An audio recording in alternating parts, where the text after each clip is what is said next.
Salut, nous c'est Olivier et Kevin. On a pour projet d'aménager un car pour le transformer en camping-car et y vivre à l'année en famille. Donc dans notre aménagement, on a prévu d'installer un hublot avec une ouverture projetable, donc en double vitrage de la marque Raymo, d'un diamètre de 35 cm. Et on va vous montrer tout ça tout de suite.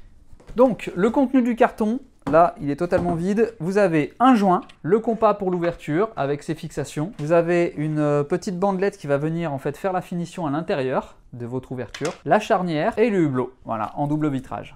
Pour les détails techniques, c'est un plastique haute résistance et anti-UV.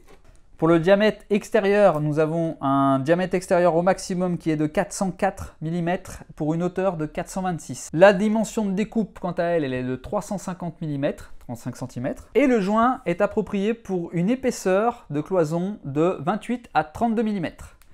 À l'intérieur du joint, vous avez du mastic, donc le joint est pré-mastiqué, vous n'avez pas besoin forcément d'en rajouter. Le petit détail très important, c'est qu'il est homologué VASP. Donc pour la pose ici, nous on a une cloison qui fait 11 mm d'épaisseur. On va devoir rajouter un contre-cadre qu'on va concevoir nous-mêmes.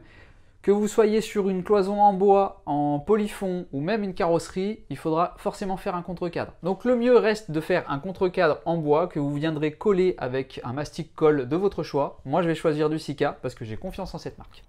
Ensuite, vous prendrez bien le temps de placer votre ouverture à l'endroit de votre besoin. Il faudra ensuite tracer votre cercle à l'aide d'un compas ou bien à l'aide d'un patron en carton. Faites un premier perçage afin de préparer pour la découpe, puis découpez. Après avoir bien préparé votre support, vous viendrez mettre en place votre contre-cadre, collez-le, et mettez quelques serre-joints pour que la prise se fasse correctement. Une fois la colle sèche, mettez en place votre joint et coupez le surplus.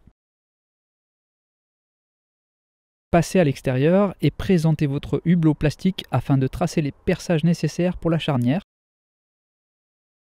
Collez cette dernière avec un produit étanche type colle mastic de votre choix. Vous pouvez désormais mettre en place votre ouverture dans la charnière. Repassez à l'intérieur et mettez en place votre bande de finition en l'insérant dans le logement prévu sur votre joint intérieur. Vous pouvez ensuite mettre en place le loquet suivant votre besoin. Attention, celui-ci possède deux positions, A et B. Une fermée et une légèrement entrouverte pour une petite aération.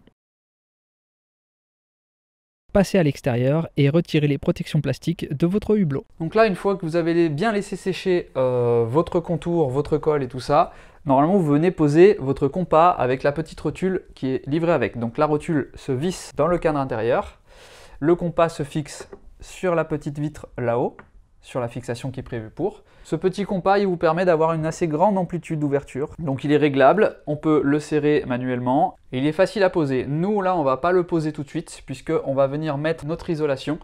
Donc si on le met maintenant, ça va venir nous gêner et on risque de l'abîmer. Voilà, tout simplement. Donc on va pas le mettre tout de suite. Mais normalement, il vient dans cette configuration là, avec la rotule dans le cadre intérieur et ça permet une ouverture et une amplitude de 30 cm. Donc voilà pour ce hublot polyplastique Raymo qui donne un petit peu de changement par rapport aux fenêtres toutes carrées et toutes rectangulaires qu'on a dans le reste de l'aménagement. Là on a une ouverture ronde et projetable.